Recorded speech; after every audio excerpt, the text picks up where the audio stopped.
Bien, bonjour à tous. Comme vous le savez, je suis blessé, donc je suis pas au lycée cette semaine. C'est pour cette raison que je vous fais cette vidéo. Alors c'est la première fois que je fais une vidéo pour des élèves. Je sais pas du tout comment ça va se passer, on va voir. Le but de cette vidéo est de commenter les textes du chapitre 5, donc de traverser tout le chapitre 5.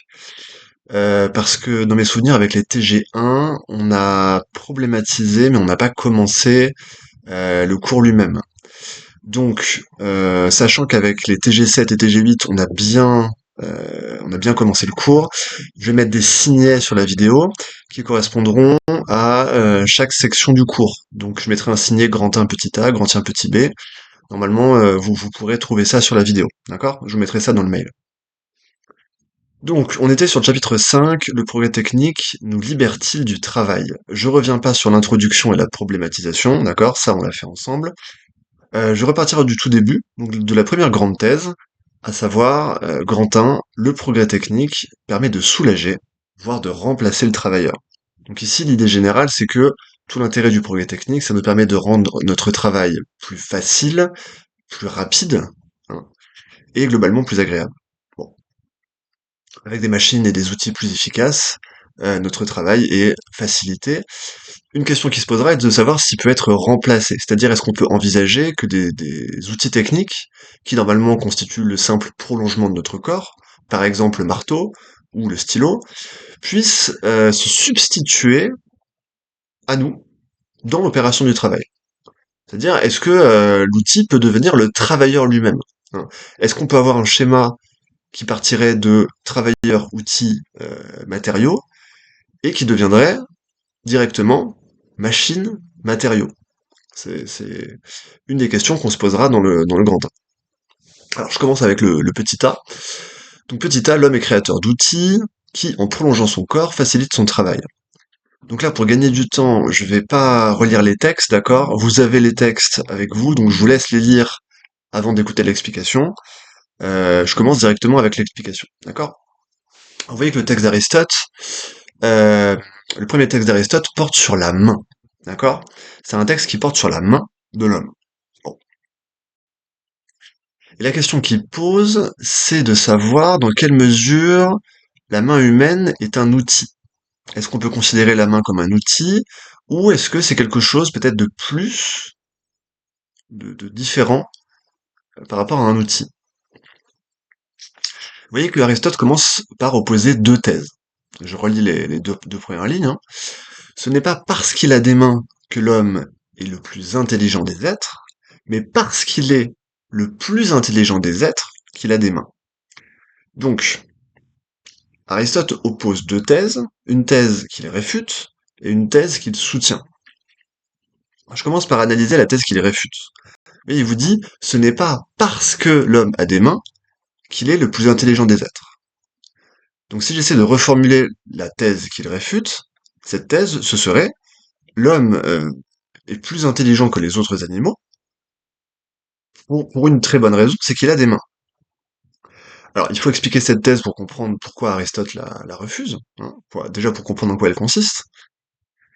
Ça, c'est une thèse qui pourrait être soutenue de nos jours par des paléoanthropologues, par des chercheurs qui travaillent sur les premières époques de l'espèce humaine. C'est l'idée que l'homme aurait reçu des mains par le hasard de l'évolution, ou par les contingences de l'évolution, et que l'usage répété de ses mains lui aurait permis de s'élever au-dessus des autres animaux. L'idée étant que, à partir du moment où je construis quelque chose avec mes mains, par exemple, je commence par construire des marteaux, puis j'utilise des marteaux pour faire des maisons, puis dans ces maisons, je fais un atelier qui permet de fabriquer des outils toujours plus sophistiqués, toujours plus perfectionnés, bah, que l'usage des mains, finalement, va développer, va perfectionner notre intelligence, par la répétition du geste technique. Donc ça, on est bien d'accord, c'est la thèse qu'Aristote réfute. C'est celle qu'il considère fausse. Pourquoi? Eh ben parce qu'Aristote est finaliste. Aristote, il pense que la nature agit dans un certain but, hein, pour rejoindre une certaine finalité, et que la nature, elle nous a pas donné des mains par hasard, hein. Ça, c'est vraiment une thèse, ce serait une thèse darwinienne. C'est pour ça que je vous disais que, en fait, la thèse qu'Aristote réfute, c'est la thèse que soutiendraient aujourd'hui peut-être nos scientifiques. Ils diraient, on a reçu des mains par hasard de l'évolution, et ensuite on en a fait quelque chose. Bon. Mais Aristote, lui, il considère que la nature, elle nous a donné des mains dans une certaine intention. Si vous reprenez la thèse qu'il soutient, Aristote nous dit, nous sommes les plus intelligents des êtres, parce que... Non, excusez-moi, j'inverse le truc, excusez-moi. Non, c'est parce que nous sommes les plus intelligents des êtres que nous avons des mains. Autrement dit, non, ça va trouver son explication dans la phrase suivante. En effet, donc là je suis ligne 2. En effet, l'être le plus intelligent est celui qui est capable de bien utiliser le plus grand nombre d'outils. Or, la main semble bien être non pas un outil, mais plusieurs, car elle est, pour ainsi dire, un outil qui tient lieu des autres. Alors, ici il y a beaucoup de choses à débroussailler. Que veut dire Aristote? Aristote nous dit que la nature a donné des mains à l'animal qui saurait les utiliser, qui saurait en tirer le meilleur rendement ou la plus grande efficacité. Donc, si vous voulez, ça sert pas à grand chose de donner des mains à une créature qui saurait pas les utiliser, qui aurait pas les capacités cognitives pour en faire un bon usage. Autrement dit, si vous filez des mains à une fourmi ou à un lémurien, ils vont pas en faire grand chose.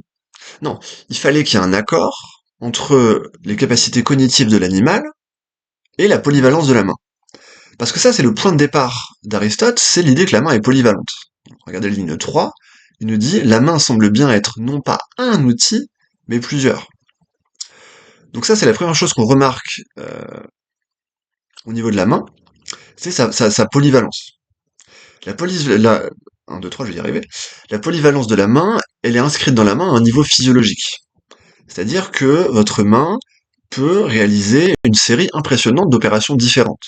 Elle peut frapper, quand je serre le poing, elle peut attraper un objet, elle peut couper de façon très rudimentaire un objet, quand je la transforme en plat, comme ça, vous voyez. Donc elle peut faire toute une série de choses, et ça c'est dû à la relative indépendance des différents doigts. Vous voyez qu'on a une main dont les doigts peuvent s'écarter, peuvent se rassembler, je peux opposer mon pouce au reste de la main, on a déjà parlé de la question du pouce opposable en classe, donc c'est un outil extrêmement polyvalent.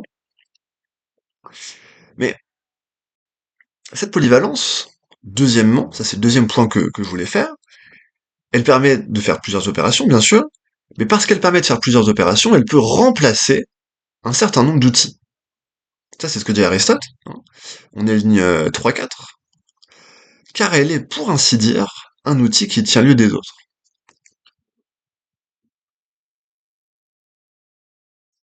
Donc, j'ai évoqué l'idée qu'il y avait une polyvalence physiologique de la main.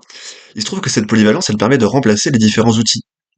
Quand j'utilise mon doigt de cette façon, je peux percer un trou rudimentaire dans un objet mou. Quand j'imite des ciseaux avec ma main, pareil, je peux éventuellement couper quelque chose qui serait très friable. Euh,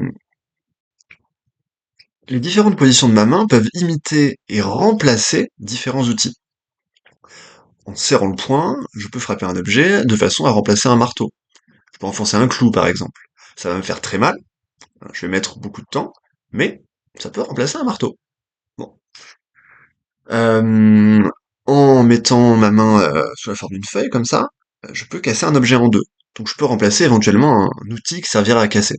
Alors, j'ai rien en tête actuellement, mais ça peut remplacer ce genre de choses. Donc, premier point, la main a une polyvalence intrinsèque, elle peut réaliser plusieurs opérations. Deuxième point, parce qu'elle peut réaliser plusieurs opérations, elle peut remplacer différents outils. J'arrive au troisième point. Il y a 3 points. Euh, la main peut remplacer différents outils, mais toujours de façon relativement inefficace. Tout à l'heure, je vous disais, hein, je peux fermer le poing, je peux serrer le poing, et enfoncer un clou dans une planche avec mon poing.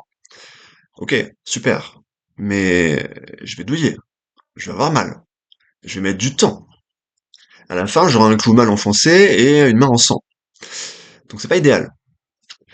Non, ce qui est plus intéressant, c'est que ma main, elle me permet de construire un outil qui va précisément remplacer une des fonctions de ma main. Donc avec mes mains, je vais prendre un bout de bois, un morceau de métal, je vais tailler le morceau de métal, tailler le morceau de bois, associer les deux, et à la fin, j'aurai quoi? J'aurai un marteau. Bon. Et donc, ce marteau, il va constituer d'abord une spécialisation par rapport à la main. La main est polyvalente et le marteau n'est pas polyvalent. Par exemple, avec la main, je peux frapper et attraper, alors qu'avec le marteau, je peux frapper mais pas attraper. Bon. Donc, d'un côté, l'outil, enfin, le passage de la main à l'outil, c'est une perte de polyvalence. Je peux faire moins de choses avec un outil, en termes d'extension, de diversité, je peux faire moins de choses qu'avec la main.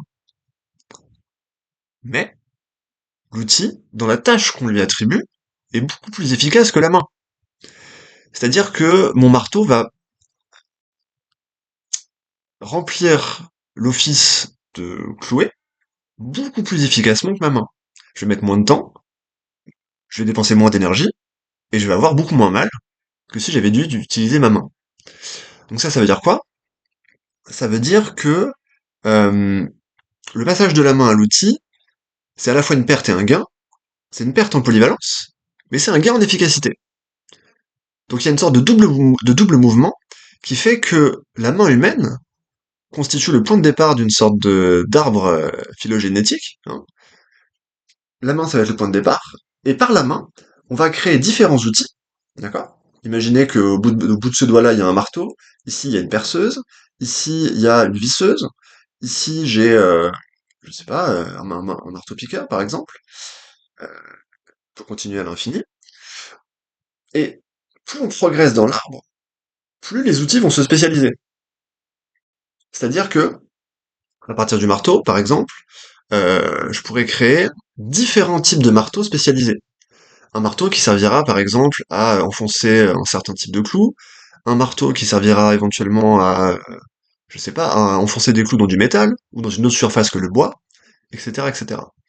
Donc, on va constater que plus la technique va progresser, plus on va avoir une dynamique de ce qu'on pourrait appeler l'hypertélie. Alors, hyper comme Hyper, télie comme T-E-L-I-E, hypertélie. L'hypertélie, c'est l'idée que l'outil va être surspécialisé. L'outil, il va avoir tendance, hein, à mesure de son progrès, à de mieux en mieux faire une chose très spécifique. Parce que tout le principe de l'outil, c'est que c'est en se spécialisant qu'il devient efficace. Alors, on remettra cette idée en question plus tard dans le cours, hein, parce qu'en fait, ce que vous avez dans la poche, à savoir le téléphone portable, ça montre que le progrès technique, il peut aussi aller dans le sens de la généralisation, et pas seulement dans le sens de la spécialisation. Mais, on en parlera plus tard. Pour l'instant, on a vraiment l'idée que l'outil, ça progresse en se spécialisant, donc en perdant en polyvalence, mais en gagnant en efficacité. Ok, donc là, on a développé les 3 points, euh, mais on n'est pas encore arrivé à l'idée principale. C'est que cette polyvalence de la main, qui va donner naissance à toute une série d'outils qui vont progressivement se spécialiser. Donc ce point de départ de la polyvalence de la main, il ne serait rien, comme je l'ai dit tout à l'heure, sans un animal qui pourrait tirer parti de cette polyvalence. Encore une fois, si je donne des mains à lémurien, ça lui sert à rien. Donc il faut que l'animal qui reçoit les mains ait la capacité intellectuelle de créer des outils à partir de ses mains. Et c'est ça qui va justifier la thèse initiale d'Aristote. On peut enfin justifier cette thèse qu'il avançait au début, hein, quand il disait c'est parce que l'homme est intelligent qu'il a des mains. C'est l'idée que finalement la polyvalence de la main n'est utile que pour une intelligence ouverte, c'est-à-dire une intelligence qui aura la capacité de créer des outils, créer des choses à partir de ses membres. Donc en fait, un organe polyvalent ne peut être utile qu'à une intelligence polyvalente, c'est-à-dire une intelligence qui va pouvoir créer. Et tout le problème de l'intelligence animale, c'est qu'elle est attachée à l'instinct, elle est arrimée à l'instinct, et que l'animal ne peut pas vraiment créer. Ça, c'est aussi un point dont on pourra discuter plus tard. C'est un point très caricatural, hein. Il y a une forme d'inventivité animale, Mais pour l'instant, ce qu'on peut remarquer à grande échelle, hein, grossièrement, c'est que l'homme crée des choses là où l'animal, il reste dans un cercle, où il va faire les choses toujours de la même façon. Voilà. Si on fait abstraction de la pression évolutive, qui est le principal facteur qui peut amener les animaux à changer de comportement, bah en fait, vous remarquez que les abeilles, j'en reparlerai dans le grand 2, bah, finalement, elles vont faire les mêmes ruches qu'à 10 000 ans. Elles vont faire les mêmes ruches en boucle, tout le temps. Les fourmis vont faire les mêmes fourmilières en boucle. Elles vont pas inventer de nouvelles façons de faire des fourmilières ou de nouvelles fourmilières. Donc il y a une inventivité humaine, au moins du point de vue technique, là où il n'y a pas forcément d'inventivité animale. Encore une fois, c'est un point un peu caricatural, mais pour l'instant je m'y tiens. Donc ça veut dire quoi? Ça veut dire que la polyvalence de la main répond, enfin, peut être fécondée par la polyvalence de l'intelligence. C'est-à-dire que c'était forcément à l'être le plus intelligent de recevoir un outil, la main, qui lui permette de tirer parti de cette intelligence. Et donc, de donner naissance à une variété d'outils à partir de cette ouverture intellectuelle.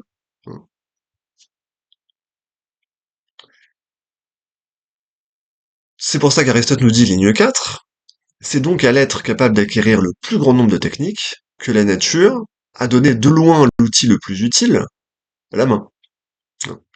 Donc finalement, c'est parce que nous pouvons créer des techniques, c'est-à-dire tirer parti de la polyvalence de la main, que nous avons des mains. Alors, première remarque, je veux vraiment enfoncer le clou, c'est le cas de le dire. Vous voyez qu'ici Aristote est finaliste, il raisonne par les causes finales, hein. La nature nous a donné des mains pour que nous en fassions un bon usage. C'est un raisonnement qui serait clairement inadmissible dans la science contemporaine, hein.